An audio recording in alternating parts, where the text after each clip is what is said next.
on this land, and we pay respect to and recognize that this land is the land of the Ojibwe, the Anishinaabe, and in particular the Mississaugas of the New Credit, whose territory I'm sitting on today. The territory I'm on is covered by Treaty 13.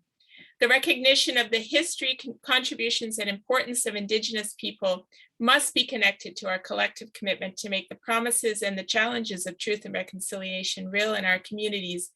And I think this sort of goes double for those of us who are living and working in the co-op sector to try to embrace the inclusivity that truth and reconciliation requires.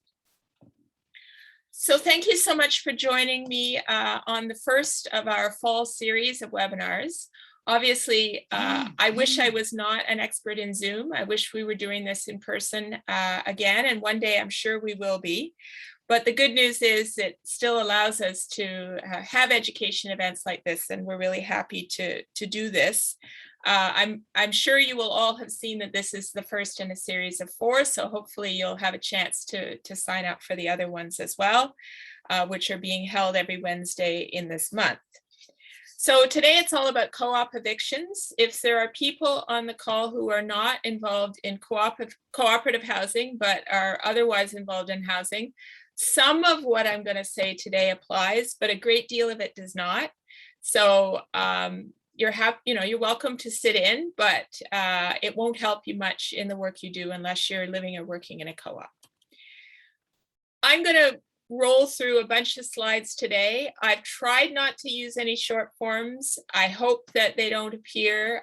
These slides are going to be posted along with the video on our website. So if you need to go back and check any of the short forms I use, there's a list right here at slide 2. Today, I have an ambitious goal to get through all of this in now about 53 minutes. I'm going to talk really briefly about eviction law reform. That's language some of you may remember from 7 years ago. I'm then going to talk really briefly about eviction and human rights because it's a very important aspect of our eviction process. I'm going to talk a little bit about how you use the Landlord and Tenant Board, LTB for short, what grounds, what reasons for eviction can lead you to the LTB. And then I'm going to get into what you really came for, I think, which is how do you evict? So I've broken it into 6 steps. And I'm going to go through each of those individually with a big focus on the front end stuff, because I think those steps are more important. I'm going to talk really quickly about document service and how you're allowed to serve documents in a co-op.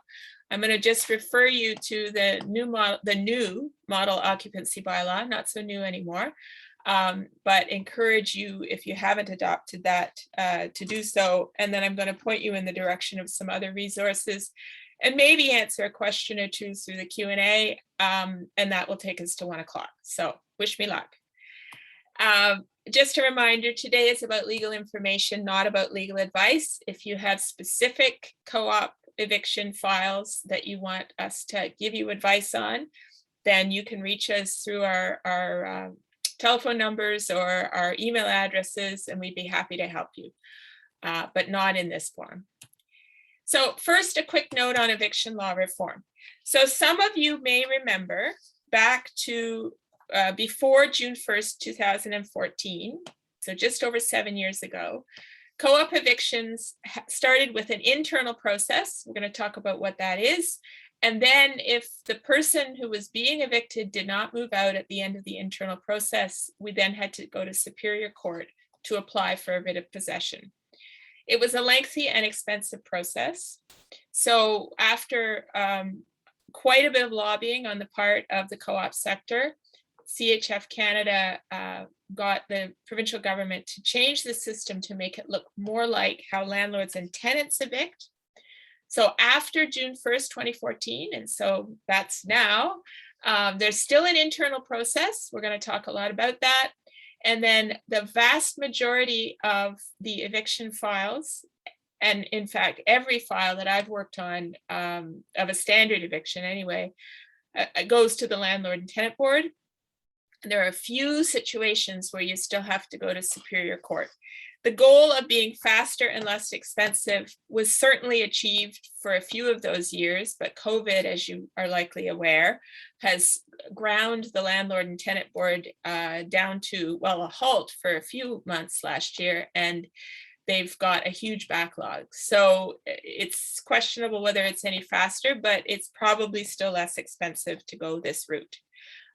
Regardless, this is the route we have. So for those of you who didn't know about this change, this is hopefully good news. And for those of you who did know, this is just a little reminder.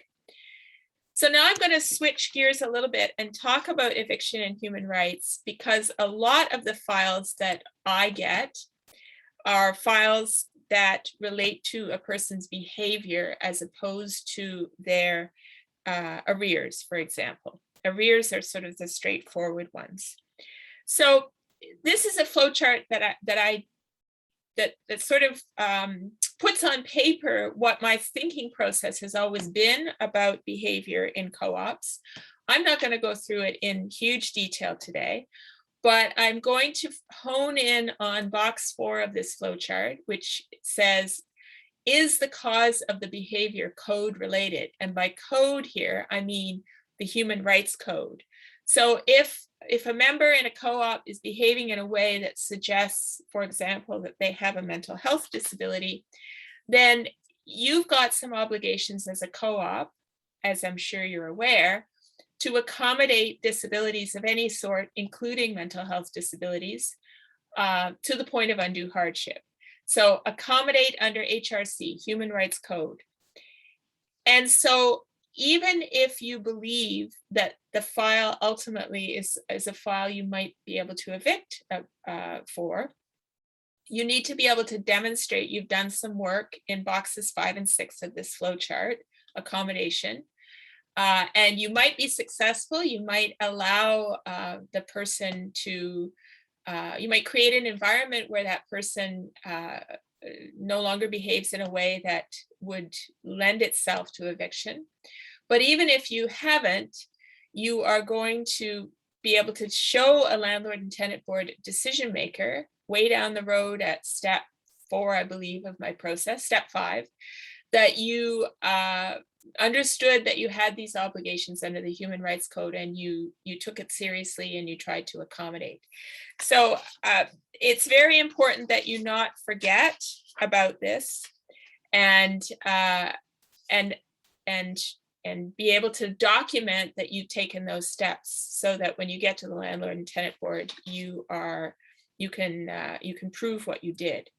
So the other aspect of human rights that I want to just remind you of here is that the Human Rights Code is at the top of my priority pyramid, if you like. That's of obligations that the co-op has. So as you know, you've got a bunch of internal documents, which are at the 3rd level of this pyramid, which set certain standards for behavior for co-op members.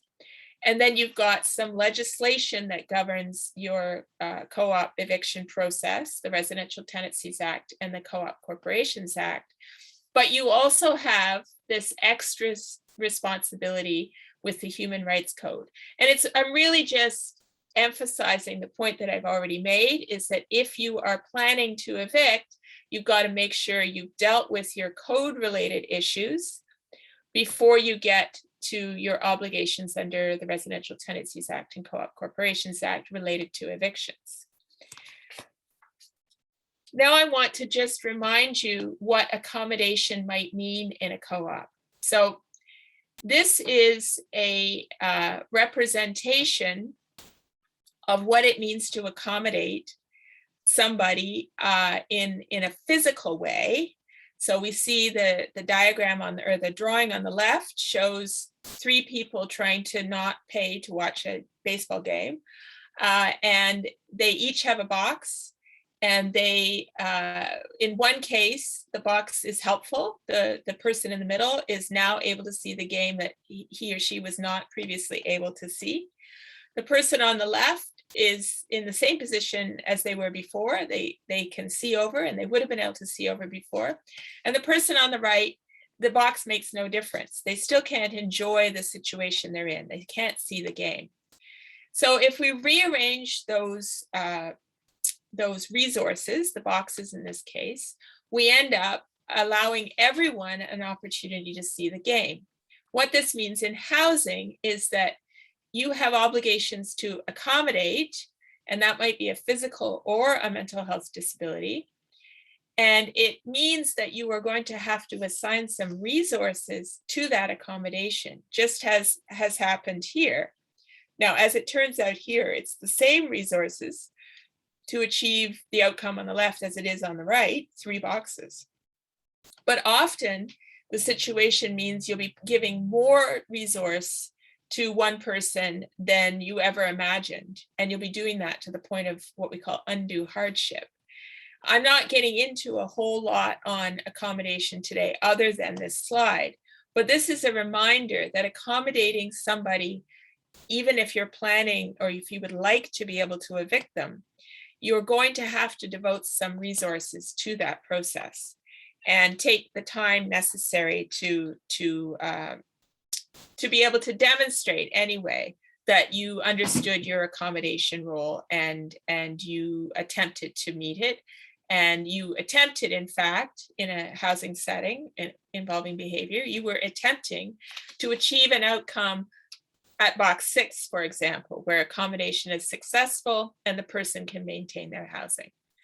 So that's a really fast tour on human rights and how it relates to eviction. But I think it's essential that we all understand that this is kind of the precondition, the first step you have to take before you go down the road of an eviction, because the Landlord and Tenant Board is, and the legislation that it follows, takes second place behind the Human Rights Code.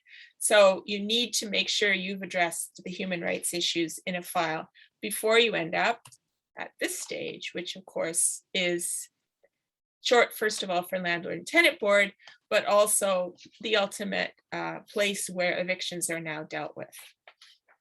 So that really was a fast tour, but I hope that all makes sense. And I hope if you need to catch it again, you can go and look at the recording and I'm sure it will make sense the second time through. So while co-ops have their own bylaws, and there are many things in those bylaws that are the basis, potentially the basis for an eviction. Like some co-ops have participation requirements, for example, that it says if you don't participate, you could be subject to eviction, or if you have a dog, in some cases, dogs are not permitted, and it might say if you have a dog, you could be evicted. All of those kinds of internal rules that co-ops have set for themselves. The Landlord and Tenant Board is only interested in evictions. They're only prepared to deal with evictions based on these issues. And this is set out, this is listed in section 94.2 subsection 1 of the Residential Tenancies Act. And if you can't fit your reason for evicting someone into one of these categories, then your eviction cannot be dealt with at the Landlord and Tenant Board. So I have bolded the 3 that are most commonly used, or that we most commonly use, and that other people who do this kind of work most commonly use. The first 2 kind of go together. So numbers 1 and 3, persistent late payment and arrears. Typically, those go together in a package. And if someone's being evicted for arrears, usually they've been late as well. And so we use those. And then number 8 on the list is substantial interference with reasonable enjoyment. And this kind of captures a whole bunch of things that you might have in your bylaw, like nuisance or prohibited conduct, or whatever the language is in your bylaw. It falls under number 8 on this list. And that is typically the basis for most of the behavior evictions that we deal with. And so it's sometimes a challenge to get evidence that shows that other members were the reasonable enjoyment of other members was substantially interfered with. But that's the language that is required, and therefore that's why if you were to call me and ask about an eviction that you'd like to pursue from your co-op, I would say, well, how are we going to prove substantial interference with reasonable enjoyment? And what evidence have we got? Do we have people willing to testify, and so on? That's why I'm asking that question, because that is the ground that we need to follow in most cases on a behavior eviction. Sometimes we can use number 9, which is serious impairment of another person's safety.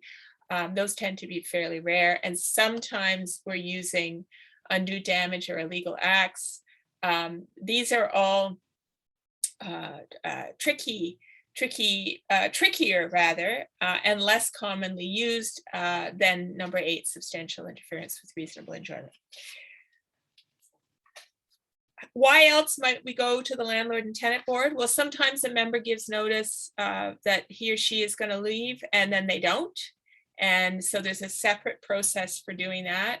If you happen to be living in a student co-op, it's a similar sort of provision. If a member doesn't leave at the end of term, then there's a different process. And then very occasionally a co-op will say, well, we believe this unit has been abandoned, but we are concerned about just taking the unit back without getting an order from the landlord and tenant board confirming our belief that the unit is abandoned. So those are less common applications, but we certainly get those from time to time. So why do we still go to Superior Court? Well, the reason that we most typically are going to Superior Court, and we have a few of these files active among our clients right now, is that there is no member living in the unit anymore. And this can happen in a few different ways. One way that it often happens is that the member has been living in a unit with someone else, possibly an adult child or a friend or what have you, and the member dies, and the co-op for whatever reason does not want to accept the membership application for the person who's continues to live in the unit, and we file in Superior Court for that reason. Those are uncommon, although, as I say, we do weirdly have a few of those on the go right now. And then in theory, there is still a way to apply to Superior Court for a reason that doesn't land on that list.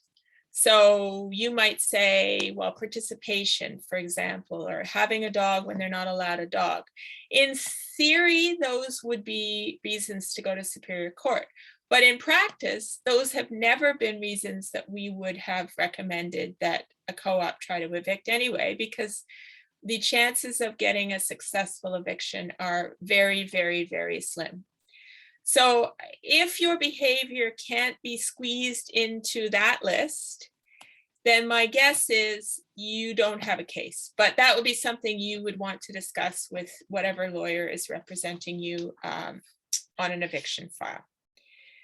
So a couple of reminders. So when you're at the landlord and tenant board, co-ops are dealt with a little bit differently from the way landlords are dealt. Now, some of this is starting to change as the LTB starts to use the co-op. They sort of pilot tested some of this language on co-ops. So we have two different people involved in the process at the landlord and tenant board end of things. We have somebody called a hearing officer, and they oversee the case management hearing, and we're going to talk about what that means in a sec. We have an LTB member who presides in front of a merits hearing, or is the adjudicator for a merits hearing. The co-ops were the first to be able to use electronic forms. Some of that is starting to happen for landlords as well. And we also the process asks for the evictee, so the person who's the member who's being evicted, to provide their written response. And all of these were things that started with co-ops when they introduced eviction law reform 7 years ago, and are slowly starting to seep into the world of landlord and tenant as well. But if you've done this kind of work for landlords and tenants, some of this language might be new. So now I want to get into the 6 steps. So I've broken it down this way because I think it's a helpful way to think about the process. And I'm going to spend a fair bit of time, as I mentioned, on steps 1 and 2 for sure, because they are the ones where we need a lot of work from people who are on boards and working in co-ops. We kind of work in tandem with usually the coordinator, the property manager, on steps 1 and 2. So you know, because you all live or work in co-ops, that you've always had what I call the internal process. And it is spelled out in not the Residential Tenancies Act, but the Cooperative Corporations Act. And there's a whole section of the CCA, Cooperative Corporations Act, that relates just to housing co-ops. And section 171.8 in particular explains the process of a notice to appear and the board meeting and so on. And that is also included in your bylaws, as you know. So you issue a document called a notice to appear. You make sure that the person whose housing is on the line gets that 10 days before a board meeting. They're invited to attend a board meeting. The board meets, has a little hearing, as we like to think of it, with that member. So an opportunity for the member to respond to whatever is in the notice to appear. And then the board makes a decision and issues that decision no later than 10 days later. The notice to appear, I want to talk a bit about the kinds of things you would include in a notice to appear. So if it's an eviction for arrears, then it's pretty simple. You just include a ledger. But we rarely get, it is less frequent that we get involved in those evictions because those are fairly straightforward, at least at the notice to appear stage. We get called in when we have behavior evictions, which is why I'm spending a little bit more time talking about those today.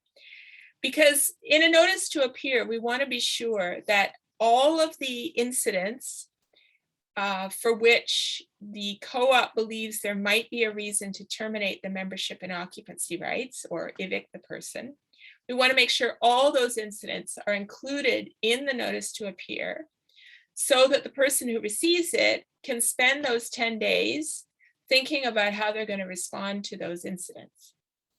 So that means you need to have reports from the manager, or security in some cases provides reports of incidents. Those all need to be included. Then if there are member complaints, then we need to include those. And typically what we would like is to include those with the consent of the member who wrote the complaint in writing, so that we have some confidence that when we're down the road at the stage of a merits hearing, we can rely on them to testify. Because unlike when we used to be in the Superior Court system, at the Landlord and Tenant Board, the Landlord and Tenant Board adjudicator can only consider evidence that's presented at the hearing. And part of that process is having firsthand testimony, so actual witnesses. So if we get consent right at the notice to appear stage, it makes us feel confident that that person is more likely than not to be prepared to actually help with the eviction at the hearing stage. And that's tough because people are putting their names on the line in a relationship which is already gone south. So they might feel embarrassed or concerned, but they might actually feel like they're in some danger too. So this is always the sticking point. How do we get members to actually stand behind their complaints. And I don't have any magic solution other than if they really care that much about the process and getting somebody out of the co-op, then they're going to have to stand behind their complaint if they want any action, if they want the board to take any action. There is a possibility that in some cases we could remove personal information from a complaint and use it, but we want to be really sure that it's difficult. Let me start again. It's difficult to remove personal information from an incident report or complaint where there were only a handful of people who were there, and so therefore it's one of those people who's written it, and the person whose housing is on the line might be able to easily conclude who wrote the complaint. So my strong preference is to get consent at this stage.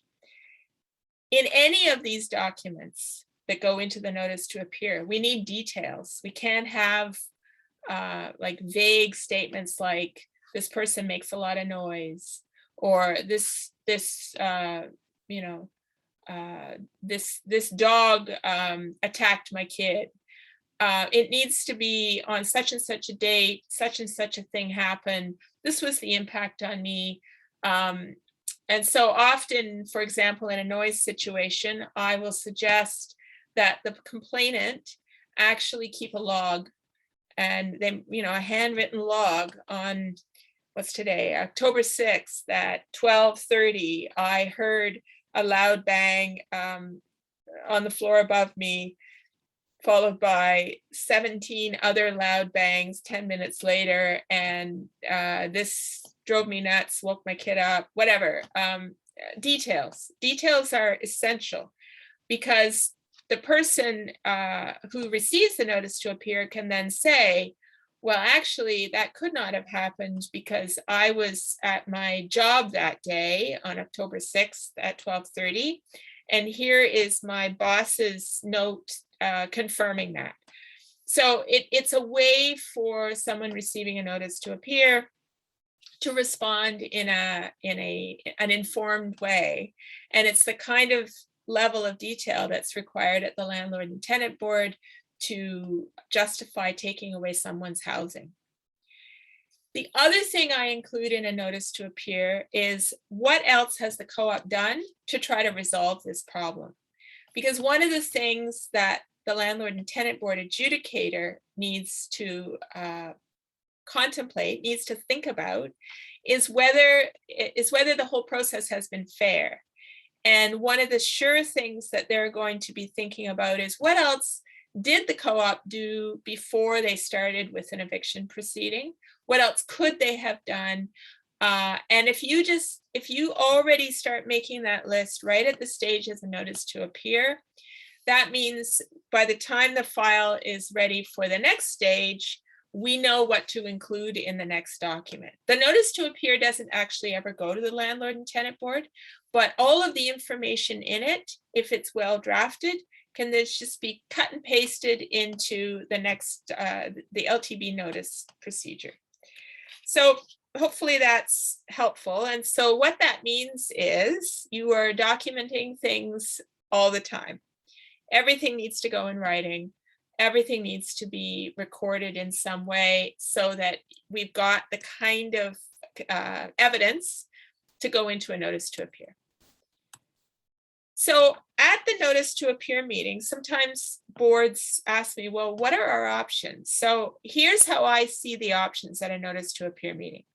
So you call this person, they say, well, that wasn't me, or it couldn't have been me, or whatever. There's this discussion about what's in the notice to appear. The person leaves. The board then says, okay, do we believe what's in the notice to appear, or do we believe what the person said? And if the board believes more what the person said, then they're probably going to do nothing, right? They're not going to terminate membership and occupancy rights. But if, in fact, they tend to believe what's going on, what's been recorded in the notice to appear, then there are some different levels of response. And I would say there's something it's worth considering each of these stages, and maybe in the order I've listed them, right? Because this is sort of a progressive thing. So the first time somebody comes on a notice to appear, maybe the board says, okay, well, we're not going to make a decision to evict this time, but instead we're going to offer a performance agreement, which I know many of you will be familiar with this in the context of arrears, but this can also be done on a behavior eviction. So we're going to set some conditions or we're going to propose some conditions in a performance agreement, and we're going to discuss those with the member, and we're going to come to an agreement between us. So it's like a little negotiation. So the board and the member agree on what conditions that member commits to for a period of time. So usually a year, maybe 6 months. And it will say in the performance agreement, or PA in my language here, that if you breach, then we're going to do a new notice to appear. So that's often a standard approach. If we haven't been down this road several times already with a member, this may be kind of the first stage. If, however, this is like the second or third notice to appear, or the behavior was really pretty serious, or more serious, then we might go with the third option, which is to evict, but then suspend that decision so long as the person meets these conditions. So the conditions probably look very similar to the ones that you might negotiate in a performance agreement, but it's not a negotiation. So the board decides these are the conditions under which you can stay. You screw up again, you breach one of these conditions, this eviction takes effect, and we are then into the next step of the 6-stage process. So it's a little stronger than a performance agreement because there's no agreement involved. So if you suspend an eviction decision, you don't get them to sign back. You just say, here's the decision, these are the terms, take it or leave it. If you don't want to follow these terms, then the next time you screw up, the eviction takes effect and we're off into the next stage. So that's 1, 2, 3. Number 4 is you just say, no, we are evicting. Here is the termination date. So that's kind of, in my view, especially if you're on a behavioral eviction, that's kind of the last step you would take, because you'd be able to hopefully show that you've done steps 2 and 3 already. And that would help demonstrate at the landlord and tenant board that eviction was not the first thing you had on your mind as a co-op. So hopefully that makes sense. Once you set a termination date, then you stop. You can't take any other steps until that termination date passes. So I know some co-ops want to issue the LTB notice at the same time they're issuing the termination or the internal process decision. Those things can't happen at the same time. You have to let the internal termination date pass and the appeal, if there is one. And then once that's passed, then you can go on to step 2, which is the landlord and tenant board notice. So I'm going to talk about 2 different kinds of evictions for the landlord and tenant board notice. So if yours is an arrears eviction, so an eviction because of money, then you are likely to issue 2 LTB notices. So the LTB notices all start with the letter N for notice, and then they're numbered 1 through 8, I believe. And they have a C behind them to distinguish them from the other set of notices, which are for landlords and tenants. So if you have an LTB, if you're evicting on the basis of arrears, then you would be preparing and issuing an N4C, which is the document for arrears. And in most cases, also preparing and issuing an N8C, which is for repeated late payments. So that's fairly, I was going to say that's fairly straightforward. There are little tricks in preparing these, but those are the 2 you would need for money. If you are evicting for behavior, then you've got a few options depending on the nature of the behavior. So if it's nuisance or substantial interference with reasonable enjoyment, which is the one that I talked about, that is most common on behavior files, then you would be preparing an N5C. If there's other stuff going on, then you might be using an N6C or an N7C. And they're all fairly, they're all fairly straightforward.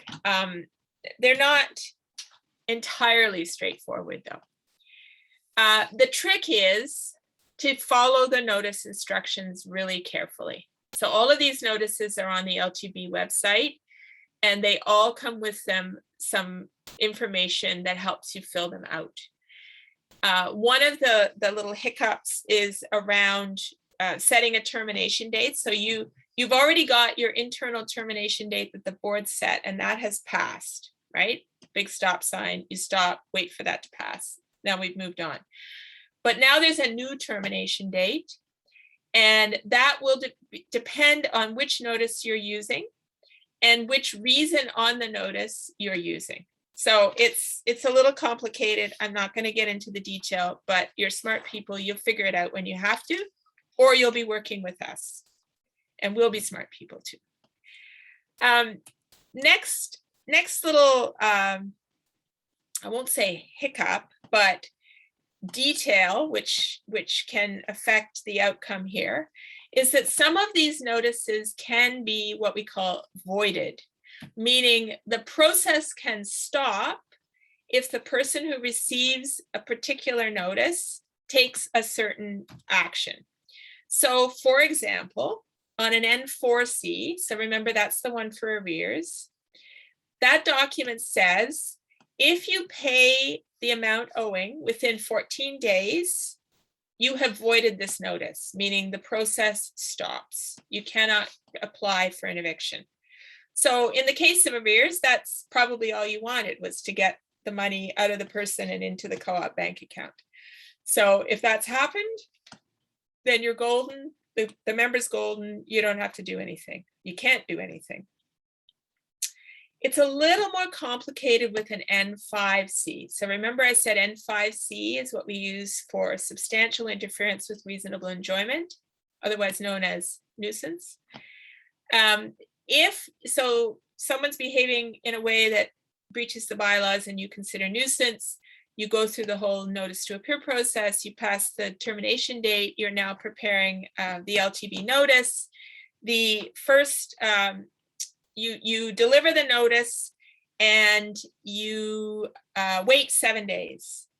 If there's more behavior like that within that 7 days, then you can go to the application process. But if there's no behavior like that in those 7 days, then they have voided that notice. If your N5C is for damage, if they pay the damage costs within those 7 days, they have voided the notice. If it's for too many people in the unit, which we've actually never used, if they reduce it to acceptable within 7 days, then they voided the notice.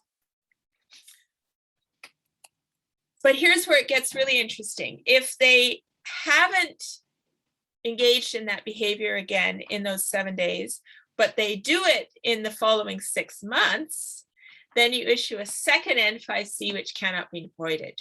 So I know it's ridiculous. This was supposed to be easier for people.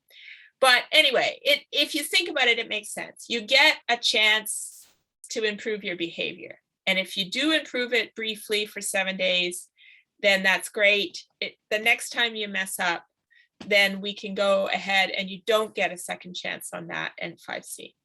So hopefully that makes a bit of sense.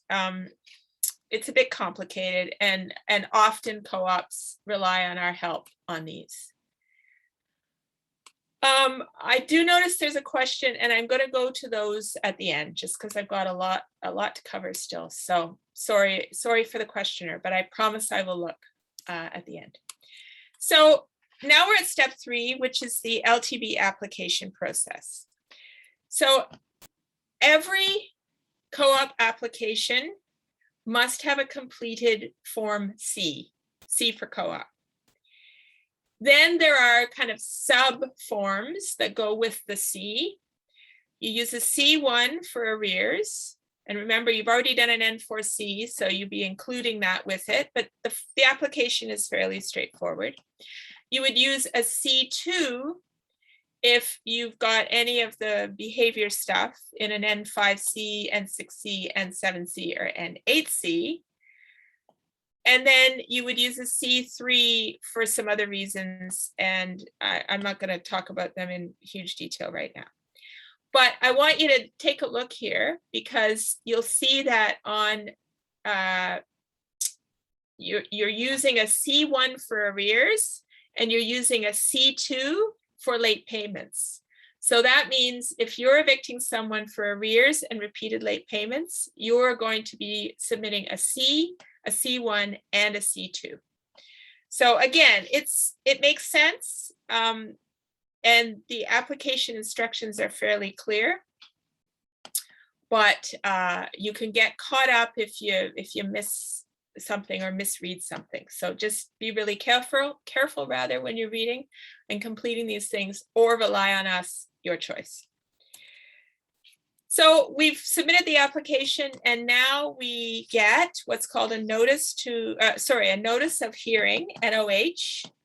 And in that notice of hearing, and by the way, in COVID times, we're likely to wait 5-6 months or longer for a notice of hearing. So if we file an application today, we're looking at a hearing probably sometime in March of next year, unless things change radically in the way they're processing applications.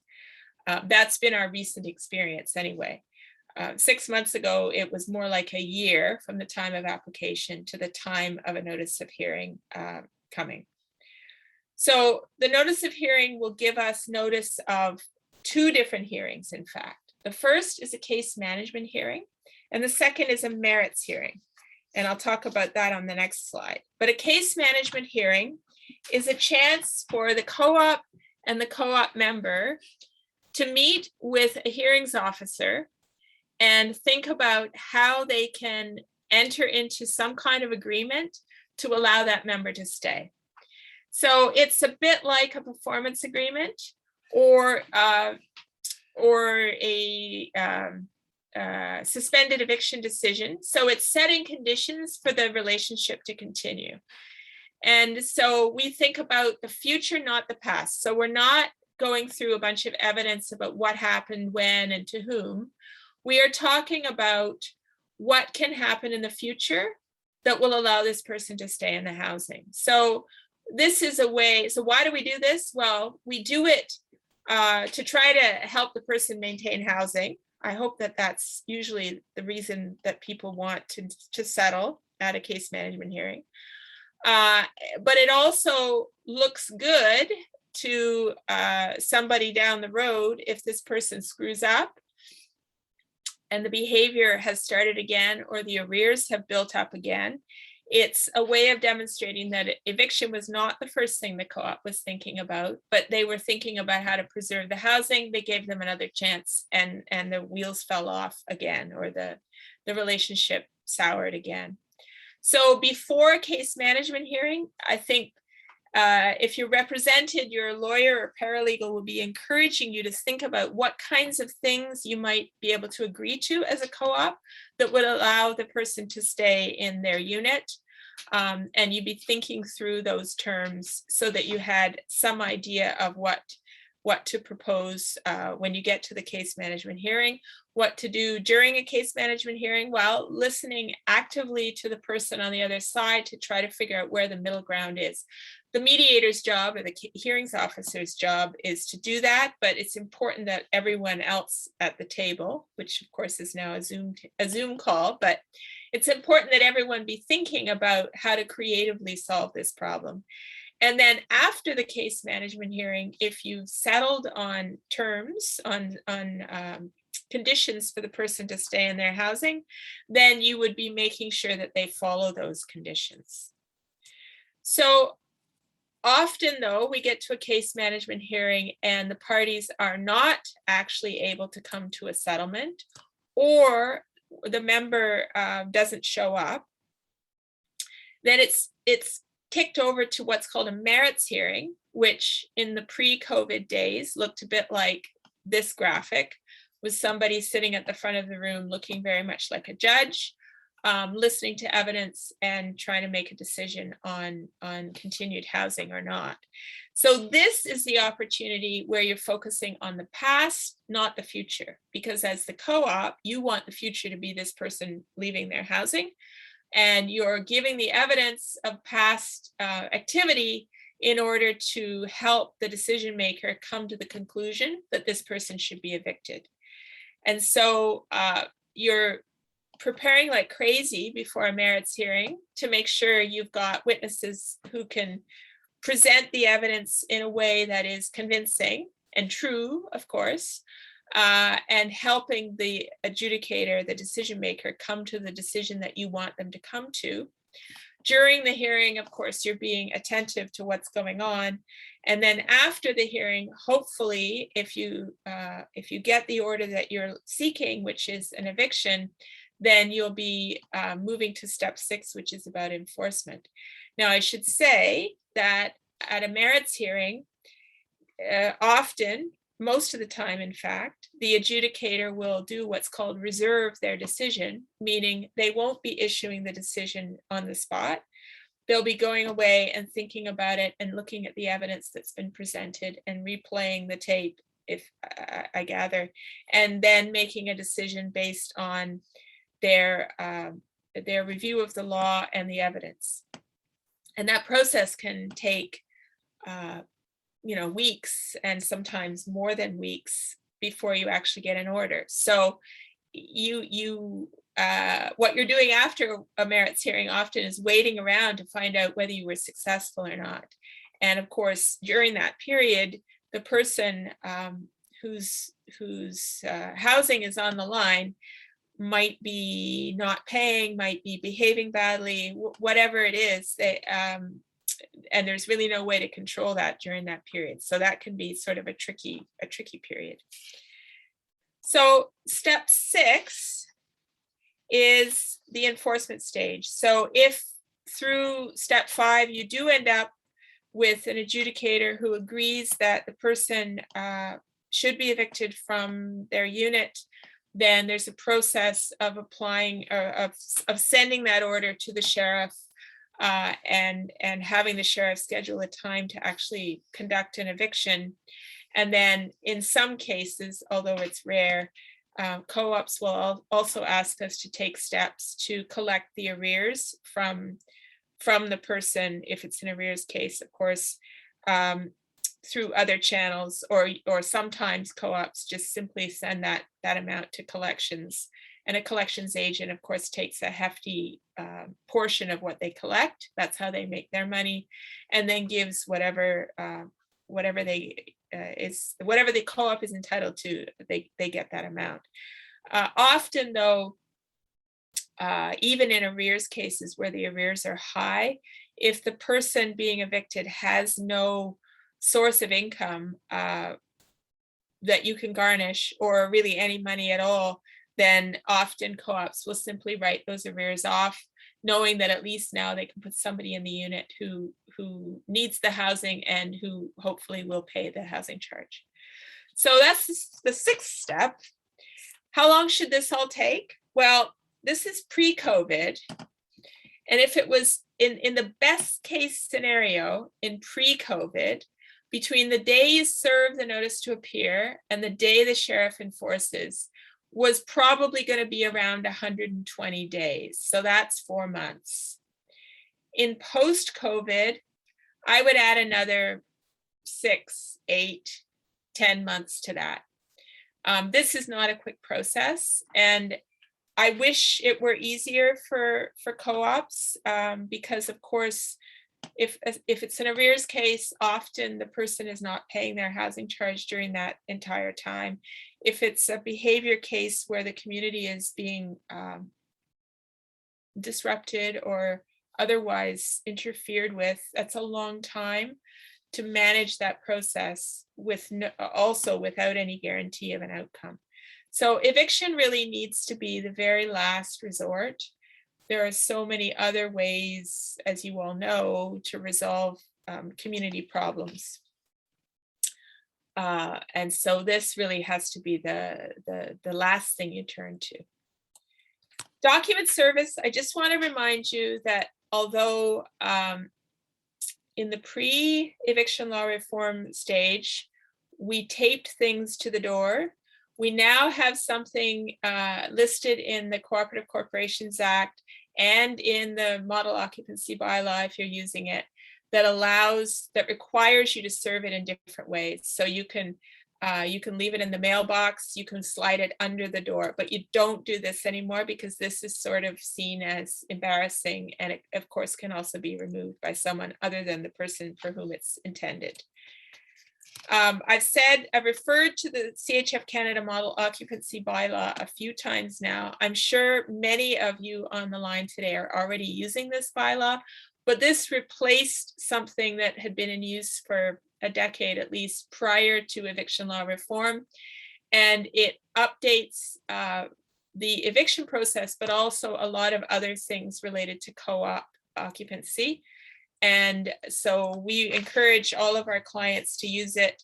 I'm not going to go through it in detail today, but if you haven't got it yet and you are a member of CHF Canada, then you need to start working away at getting that one passed.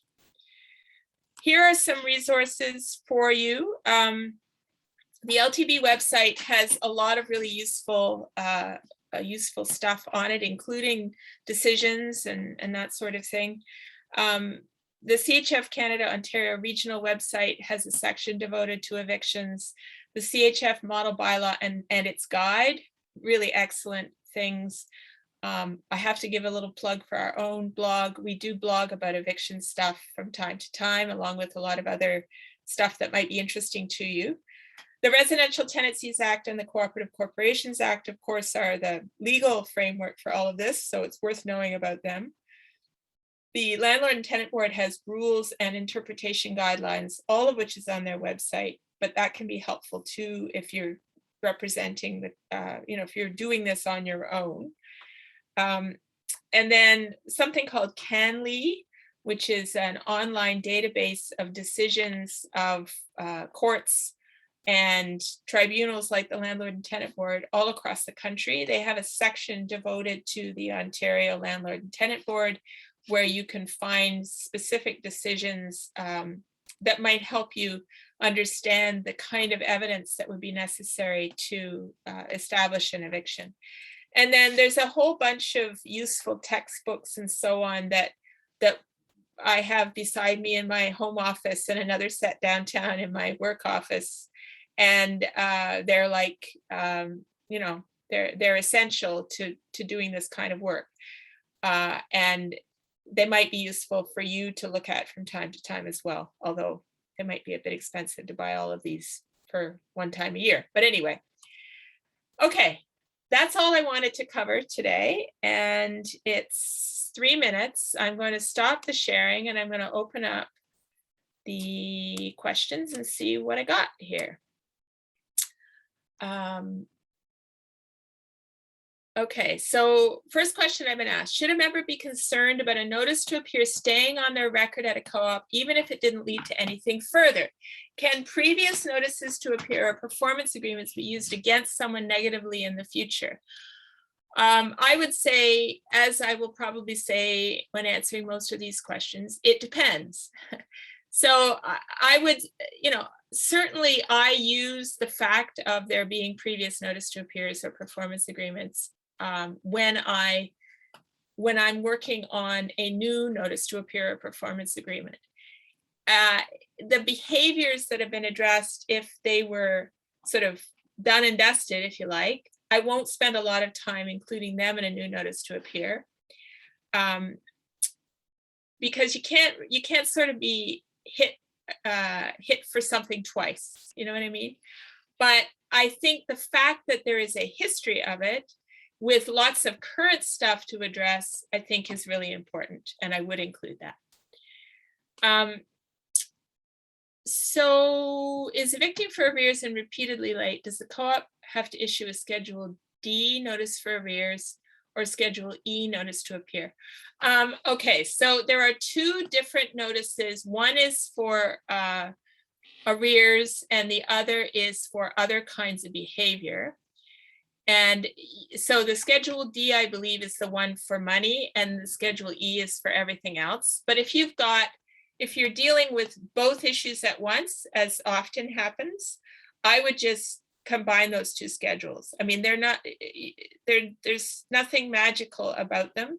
You can use them as a guide, and if you need help with that, then obviously you'd want to check with your lawyer on how to best present that information. But I wouldn't do two different notices just because you have both arrears and other behavior. So hopefully I've answered that. My co-op has in the occupancy bylaw that there needs to be the same number of people as bedrooms in the unit. So this is a question about occupancy standards. And then the bylaw states that the members can decline up to 3 units. And is it possible to enforce that part of our occupancy bylaw? Short answer, probably not. There is one of the reasons that you can evict at the landlord and tenant board is around occupancy standards, but that's a reference to municipal occupancy standards, not the ones in your bylaw. And municipal occupancy standards are much more allow for many more people in a unit than probably most of the co-op occupancy standards do. So this would not be a basis. This is a bit like participation or having a dog, those kinds of things that don't fit neatly within the requirements of the Residential Tenancies Act.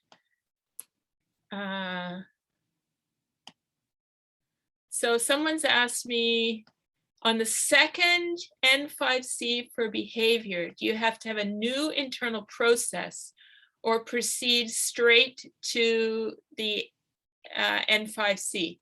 No need for a new internal process. You've already done that. The LTB, as I said, they're not looking at that at all. The only thing that they want is on your application to evict, so the C document, somebody has to declare and sign a declaration that says that the internal process was properly followed. But it does not say it has to be followed twice. So I would say no need for a second internal process on a second N5C. Hope that answers. And that's it for questions. Look at that. So look at that too. It is 2 minutes past 1. So I'm going to sign off now. But before I do so, I'm going to thank everyone for joining me today. And I hope that I see you all in person in June in Halifax. How's that? Is it good to aim low? We're gonna get out of this in the next 8 months, right? Right. Okay. Bye everyone, and make sure you sign up for my colleagues' presentations later this month.